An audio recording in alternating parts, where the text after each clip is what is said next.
So Mark, you know the band is gearing up right now to release its 20th album, uh, which is a pretty big milestone. An hour before it's dark, it's out March 4th, and I'm sure you've been asked this before, but you know, as a listener, it's natural to want to compare and contrast it with the previous record, and to me, it seems like it's quite a bit different than Fear. I'm wondering what you think now that it's out and you've been able to sit with it. Um, yeah, well, I suppose we always try to do something which is a reaction to what we've done previously. You know, it's almost like this sort of desire not to repeat yourself or not to carry on in the same direction. So whereas Fear was quite a atmospheric album, and you know, quite low key, a lot of it actually. It wasn't, you know, we purposely, well, certainly I was hoping that we would do something that was had a bit more energy to it, you know, faster than 60 BPM, you know. A lot of the Fear album is very slow, and I think we managed that. I think this album, you know, starts off with, you know, Be Hard on Yourself, which goes along quite a pace, and then straight into Reprogram the Gene, Murder Machines. You know, for Marillion, I mean, you know, that's actually getting up there, you know, in tempo wise. We're not a sort of dance tempo, but at least you know, it felt to me like we needed to do something that had a bit more energy to it. And there's always a danger when you record music that's quite slow and atmospheric that it won't translate into the live situation very well. And with Be Hard on Yourself, the opening track, that came about because I started playing that piano riff, and Mike Hunter, our producer, said, I could imagine that, you know, opening a show, that would be great at a live gig. So there was that already, we had that feeling that we wanted to do something that was going to translate well into live, and I think we achieved that. So yeah. But lyrically, I think it's certainly a progression really from Fear, you know. As usual, you know, our subject matters aren't very jolly, you know, we tend to go on the dark side a little bit. But I think this album has got, whilst it's, you know, there's obviously a lot about the climate crisis, pandemic, which is things that everybody's worried about these days. But I think musically it has it's quite uplifting in places. It's not all doom and gloom, you know. Yeah, and you know, the most recent singles, Murder Machines, and you know, the lyrics on there, I mean, it might be the first song I've heard that's directly addressing the pandemic, you know, topically. It's not couched in any way. And just the one line I wanted to get your reaction, like when you first heard the sign, I've written down here, tested positive, no antibodies, no vaccine. I mean, that when you first heard Steve come up with those words, what went through your head?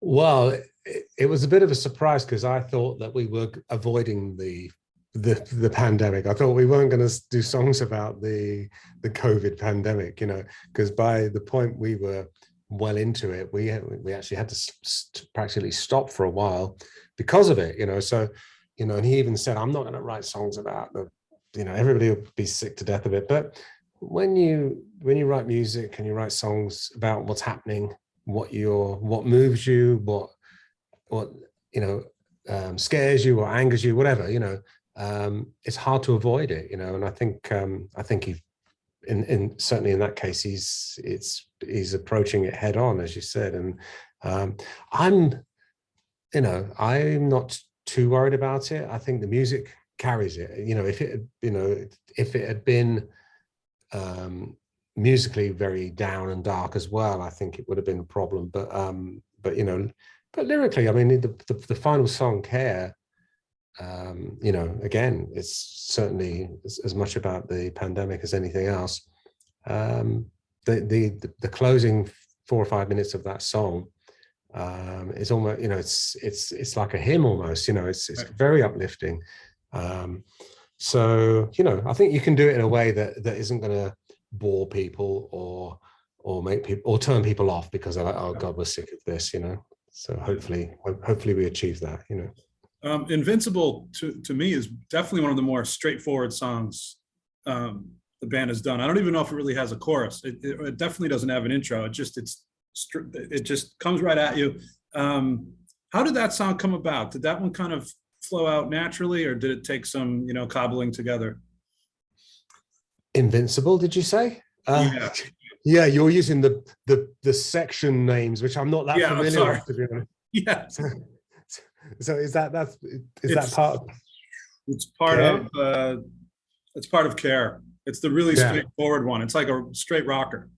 Oh, hang on, no. So I you're, want to be. Or do I have the wrong name? oh I yeah. don't want to So be a boy. I reprogram the don't. gene. Oh, sorry. Okay, Reprogram the I got gene. the Yeah, track. sorry. It sounds like I don't know around music, but it's like we basically had 5 songs, and Yeah. I'll be completely honest with you. These days, you put your music on streaming services, and they take no notice of how long a song is, and if your song's 15 minutes or 3 minutes, you get paid the same every time somebody listens to it. Which is crazy. So we took a decision that okay, it was an artistic decision as well, because it's interesting to divide the songs up into sections and give them their own identity, but it also serves a purpose that it turns a 6-track album into an 18-track album, which means that if somebody listens to the entire album, we get paid 3 times as much. So instead of getting a penny, we might get 3 pennies. But it's becoming more important that you have to look after these things. If I mean we're lucky, we still sell some physical product, CDs and vinyl, but some of our income comes from streaming, so we do have to be aware of that. But getting back to your question, yeah, the song Reprogram the Gene, yeah, it's like a song of two halves, really. You've got that driving, again, it references the pandemic, but then the second half is very much about climate change, really. Right. And about what we're doing to the earth. So again, I think it's it's hard for me to judge our own music and our own songs, but hopefully it does it in a way that keeps people engaged, and gets the message across. 40 plus years on, Marillion fans, still the ones that have stayed with you, still want to hear new music. And for a lot of bands, that could be called legacy bands or classic or whatever term, old, some people would say. They just want to hear the greatest hits. People come to the show, the band will apologize almost and say, here's one from our new album, please don't go to the bathroom or the beer line. But that's not what Marillion's all about. We've always, I suppose we've always just taken it for granted that we're going to carry on making new music and that people will want to hear it. But I know what you mean. You go and see some bands, I'm not going to name any names, but like you said, everybody expects them to play the classic tracks or their hits, depending on the band.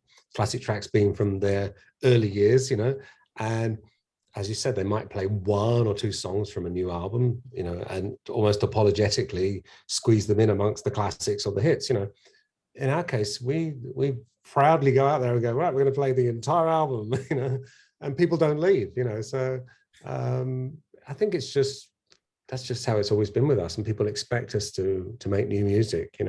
I was really a bit surprised and gobsmacked today seeing a review from somebody saying they thought it was the best album we'd made in 40 years, so the best album of our career. So that's, even if one person thinks that, that's great. I'm not expecting everybody to say it's the best album we've ever made, but the general vibe that we're getting from people, the feedback we're getting, is that people do think it's up there amongst their best work, which at this stage in our career, somebody said to me, you shouldn't be making music this good at this stage in your career. People just expect you to get worse. People just expect you to become tired and jaded. And if you want to know what I think the secret is of how we manage to stay fresh with our music, I think our producer, Mike Hunter, has to get a lot of the credit for that. And the way we work, that we jam and write songs in a sort of very organic process. It's not like somebody goes away and writes a song and says to the rest of the band, okay, I've written this song, here it is, you play this and here's the chords or whatever. We grow the music out of these jams, which are always very free form and loose. And then Mike, our producer, has the unenviable task of cutting the bits out that are worth preserving and replaying them to us and saying, hey, have a listen to this. What do you think about that? That sounds interesting. Why don't we work on that? And so over time, we get hundreds of recordings, and out of those, I mean, I think we've got roughly 2,000 recordings going back as far as 2010. Some of them are 30 seconds long, some of them are 10 minutes. And that is the source material that we'll use to produce our songs. So it takes a while, you know. It's in the case of this album, most of the jamming for this album took place between 2018 and 2020. But you know, we need that time to be able to come up with enough ideas that we can then discard most of them and say, right, these are the best ideas. This is what we're going to make our next album out of. So, but I think Mike Hunter gets a lot of credit for being the guy that does a lot of the heavy lifting when it comes to sifting through the ideas, because I don't think we would have the stamina to do it, you know. If someone was to sit down and listen to the entire Marillion catalog chronologically from, you know, script to the new one that's about to come out, I think it's really neat because you could kind of trace along the years. The role keyboards play in the band really changed a lot over the years, and it's been really interesting to follow that. Could you kind of just talk a little bit about that progression and how you adapted your role within the band and as the music was changing too? Nobody's ever asked me to do that, but I'll try. In a nutshell, I think the early keyboard parts that I played and stuff that I chose was based on what I was influenced by, which was the 70s progressive rock and the sounds that I loved when I was, you know, a teenager. So it was all the mini Moogs and the Mellotrons and the Hammond organ, which I still love those sounds now. But that was certainly where I started and what influenced me. But then through the 80s and 90s, especially in the 1980s, actually a lot of new keyboards. It was pretty much a golden age for keyboards, really, because there was a lot of great stuff that came out. You know, those 80s sounds now are sort of vintage, but at the time it was all, you know, innovative. And the creative process that I used then and now, even more so now, because of everything being in computers, all the software synths, there's such a range of sounds. So my starting point is to select a palette of sounds across the 4 or 5 keyboards that I've got and have them ready so that when we're jamming, I can sort of step through a bunch of sounds that I've already prepared, that I already know I like. Because, you know, you could just get lost in thousands of sounds on every keyboard. It's not just one keyboard. It's, you know, the choices are just immense. So you have to, you know, focus on the things you like the sound of, which will give you inspiration to come up with ideas, you know, musical parts. So that's sort of, so my keyboard playing these days tends to be inspired by the sounds more than anything else. And so, you know, the sort of stuff that we do, I'm sure you notice, it's less upfront lead solos and things like that, more setting a scene or an atmosphere, or just, you know, something that's evocative, or, you know, just conjured up an image for me that makes me think, oh, you know, I don't really think about what I'm playing, but I just, you know, I just feel inspired by the sound. So that's very much, and the great thing for me is that now when we jam and we record stuff, the things we jam are actually recorded in multi-track. So it's, you know, high quality, 24-bit, 96K. So we can use any of it on the finished product. We don't have to re-record it and replay it, because certainly in my case and Steve Rothery's case, and Ian, actually, all of us, you know, we do things in a jam situation that we would never do if somebody said, red light, you know, record your part now, you know. So that's, again, Mike Hunter, our producer, has to take a lot of credit for being the guy who manages to record and catalog all this stuff and then say, okay, we've got this thing, it's great, we'll just use it. But if you want to try and do something better, you can. But invariably, the things that we played the first time when we first came up with the idea tends to be what ends up on the album, you know. So a lot of my sounds and the things I play as a result of that process, really. You recorded this that one. wasn't too long an answer. So. No, it's, well, I asked you to go through 40 years and you did it in a couple minutes. So I think it's actually pretty concise. So you recorded this one at Peter Gabriel's studio, right? Real World? Well, that's yeah. Everybody thinks we recorded there, but actually we only were there for just over, I think, about 2 weeks. So So what we tend to do, because we've got our own studio, Right. we do a lot of the jamming and the recording in our own studio. And to be honest, we've been in the same place for the last 30 years. So, you know, we give ourselves a little treat, and we say, oh, let's go to real world for a few weeks, just for a change of scenery. The place is such a nice environment, and it's really, you know, inspirational, you know. So we go there. And because we're not going home at night to our families and our wives and, you know, the normal life, it gives you a different atmosphere. You know, you're there all day. You might have stopped for dinner, but then you go back in the studio in the evening and you'll be talking about the music, and you have a certain connection that you don't have if you treat it like a 9 to 5, which is generally what we tend to do when we're in our own studio, because we work. You know, we'll only be there for 4 or 5 hours, and we go, okay, let's go home. We've had enough, you know. Whereas at real world, we get immersed in it for a couple of weeks, and so and it sounds great. So we recorded some of the album there. Some of the things we thought would sound good being recorded there. Some of the drum parts, and but it was more of a you know, just for the fun of doing it, really. We didn't have to go to real world. Right. Yeah. And I would say, if you had to say how much of the album was actually recorded there, it's probably no more than 20%, you know. So in November, you did some UK shows. It was the first time, you know, you were able to get in front of an audience in, you know, quite some time. What was it like, especially the first night, to get out there and reconnect with your audience? Well, it was especially weird because we had this agreement that we would sort of isolate ourselves from everybody. And just to make things even worse, I caught COVID about 10 days before the tour.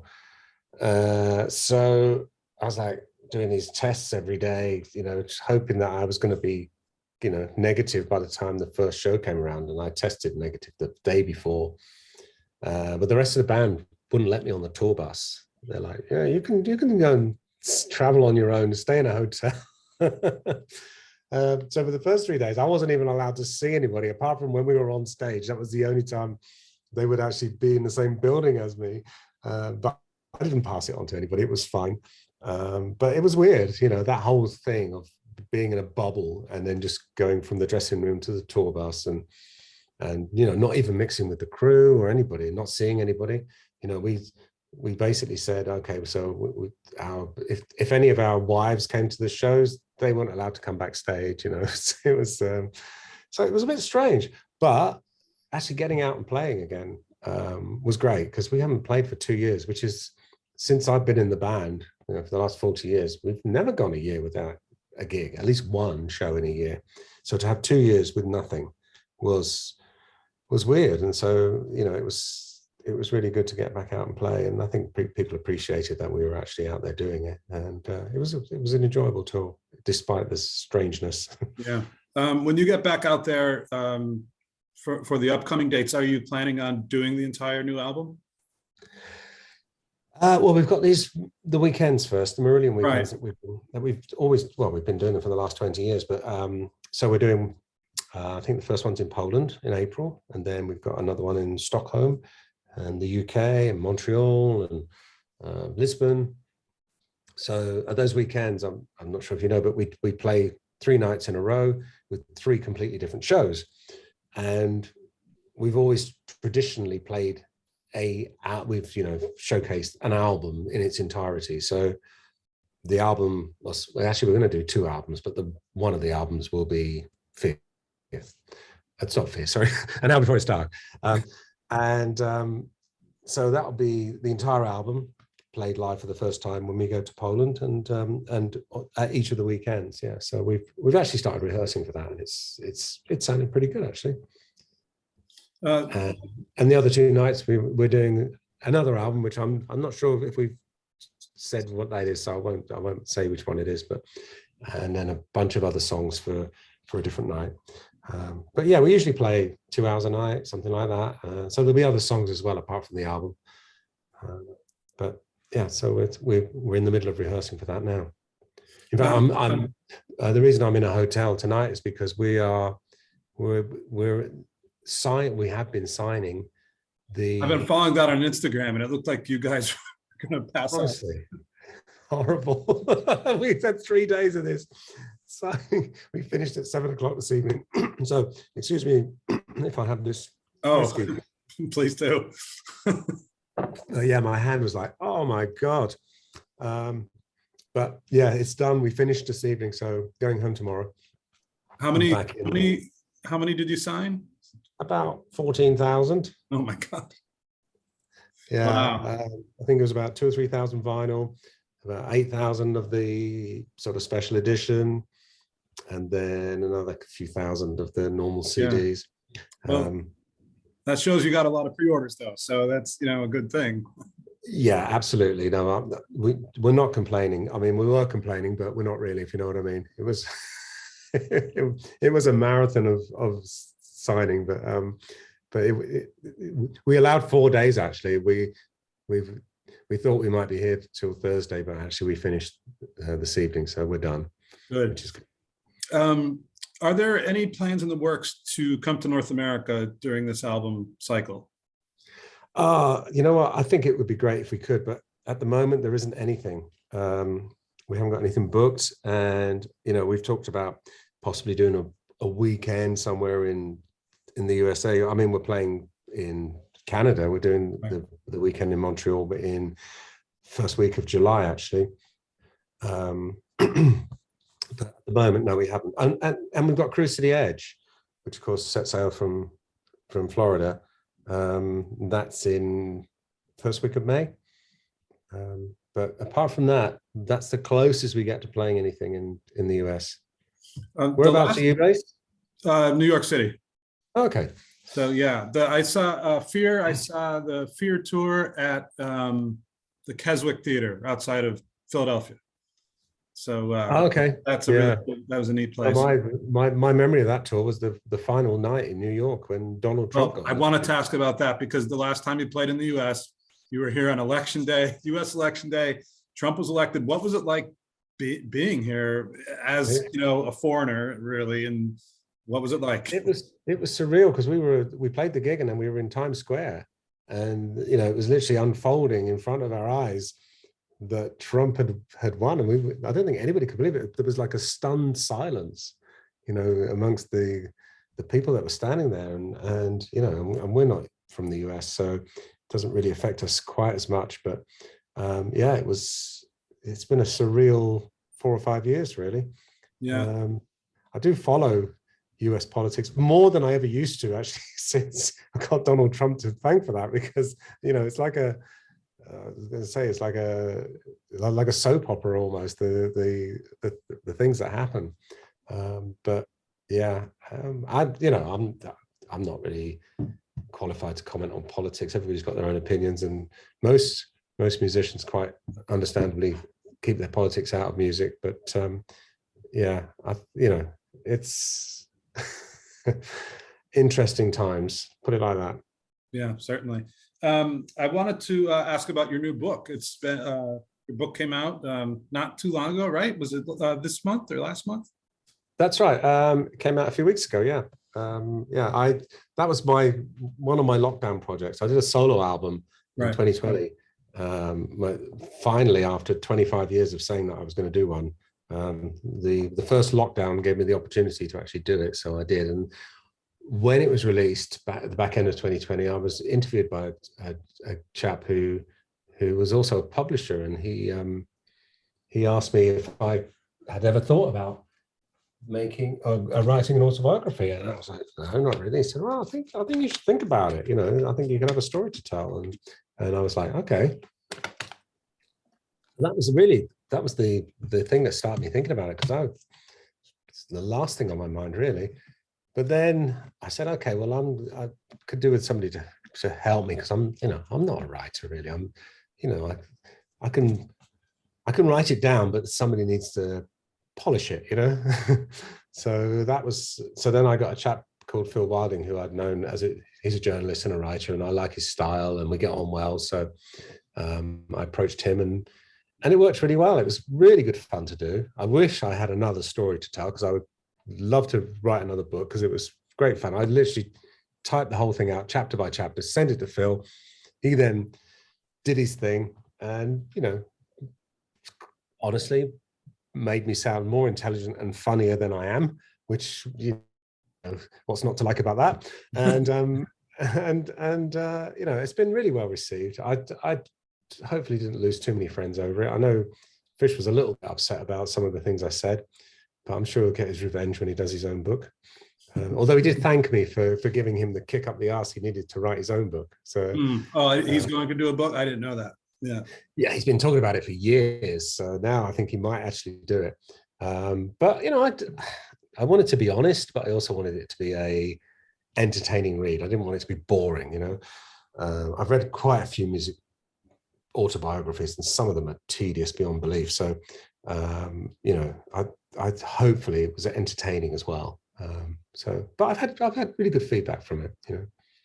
And you mentioned the album you did. Mark Kelly's Marathon is the name of that project. Obviously, Marillion is taking up your time right now, but do you have plans to continue with that?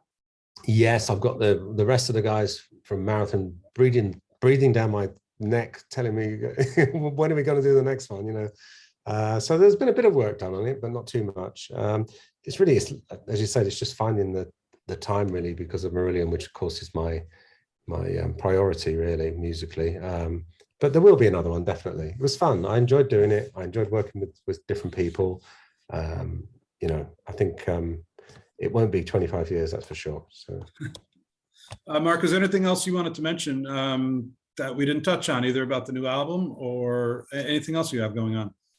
No, I think that's about it. You've covered everything really. Good. All right. Well, I'll let you get back to your whiskey and rest ice down your signing hand. And thank you very much. All right, appreciate it. All right, thank you. Bye. Take care. Bye-bye.